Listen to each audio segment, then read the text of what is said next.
Hey guys, I hope you all are doing great. Welcome to the next episode of the Logical Charts. Today we are going to be seeing a critical concept in Ind AS 2 in relation to fixed overheads. So in relation to fixed overheads loading, all of you would say that the overheads per unit that needs to be loaded is basically fixed overheads divided by actual production or normal production, whichever is higher. All of you know this, but do you know the logic for dividing by the higher quantity? I'm not sure if many of you know this. So don't worry guys, I've got you covered on this one. What are you waiting for? Let's decode this and let's break this down with some numbers. Okay, so let's take the first scenario. Let's say the normal production is 100 units and let's say the actual production is 50 units.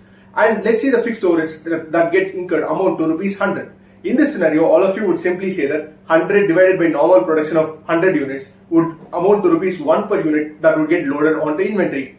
Okay, guys, let's take the scenario where we divide by 50. What would happen if we divide by 50 units, which is the actual production?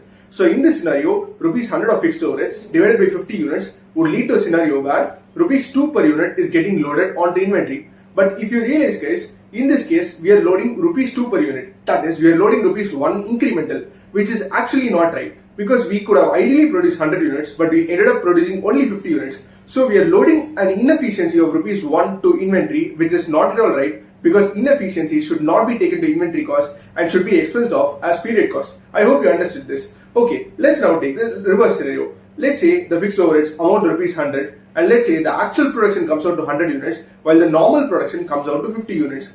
In this scenario, again, all of you would say by applying the logic of whichever is higher that rupees 1 per unit has to be loaded onto inventory. That is rupees 100 of fixed overheads divided by 100 of actual production.